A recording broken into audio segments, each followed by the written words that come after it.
Africa கண்டத்தின் மிக உயரமான கிளிமாஞ்சாரோ மலையில் உலகின் மிகப்பெரிய இந்திய தேசிய கொடியை பறக்கவிட்டு உலக சாதனை படைத்த தமிழக குழுவினருக்கு சென்னை விமான நிலையத்தில் உற்சாக வரவேற்பு அளிக்கப்பட்டது.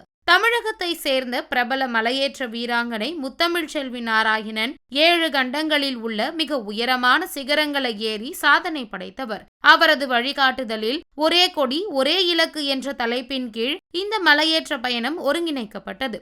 இதில் 6 வயது சிறுவர்கள் முதல் 60 வயது முதியவர் வரை தமிழ்நாடு, ஆந்திரா மற்றும் தெலுங்கானா ஆகிய 3 மாநிலங்களை சேர்ந்த மொத்தம் 16 பேர் பங்கேற்றனர். தென்னாப்பிரிக்கா கண்டத்தில் உள்ள தான்சானியா நாட்டின் கிளிமாஞ்சாரோ மலையின் உஹுரு சிகரத்தில் ஜூலை மாதம் 8ஆம் தேதி 9600 சதுர அடி பரப்பளவு கொண்ட உலகின் மிகப்பெரிய இந்திய தேசிய கொடி பறக்கவிடப்பட்டது. இந்த அரிய சாதனை UNICO வேர்ல்ட் ரெக்கார்ட் புக்கில் அதிகாரப்பூர்வமாக பதிவு செய்யப்பட்டு அங்கீகரிக்கப்பட்டுள்ளது. இந்த சாதனை பயணத்தை முடித்துவிட்டு மும்பை வழியாக சென்னை விமான நிலையம் வந்தடைந்த குழுவினருக்கு அவர்களது உறவினர்கள் மற்றும் பொதுமக்கள் சால்வை அணிவித்தும் பூங்கொத்துகள் மற்றும் இனிப்புகள் வழங்கியும் உற்சாக வரவேற்பு அளித்தனர். தொடர்ந்து UNICO உலக சாதனை அமைப்பின் சார்பில் சாதனையாளர்கள் அனைவருக்கும் பதக்கங்களும் சான்றிதழ்களும் வழங்கப்பட்டன. பின்னர் விமான நிலைய வளாகத்திலேயே கேக் வெட்டி இந்த வரலாற்று சாதனையை அவர்கள் கொண்டாடினர். 6 வயசு குழந்தையில இருந்து 61 வயசு வரைக்கும் இந்த டீம்ல இருந்தாங்க.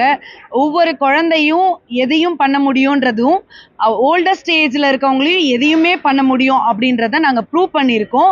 நாங்க 9600 ஸ்கொயர் ஃபீட் உடைய national flag, Indian national flag எடுத்துட்டு போய் கிளிமஞ்சாரோடைய உச்சி உஹுரு பீக்ல நாங்க ஷோ பண்ணி காமிச்சிருக்கோம். மிட் நைட்டு தான் 8 o'clock ரீச் ஆனோம். ரொம்ப கஷ்டமா இருந்துச்சு. கிட்டத்தட்ட அந்த ஃபிளாகோட வெயிட் பார்த்தீங்கன்னா 100லேருந்து 120 கிலோ. ரொம்ப கஷ்டப்பட்டோம் அதை இங்கேருந்து கொண்டு போய் சேர்க்கறதுக்கே.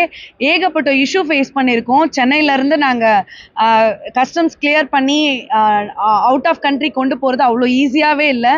ரொம்ப ஹார்ட்வேர் பண்ணி தான் இந்த பண்ணியிருக்கோம். எதுக்கு அப்படின்னா ட்ரக் ஃப்ரீ இந்தியா.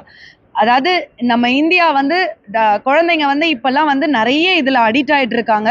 இந்த ட்ரக்ல இருந்து தப்பிச்சு வெளியில் வரணும், ஸ்போர்ட்ஸில் இன்வால்வ் பண்ணணும் அப்படின்றது தான் எங்களோட இது.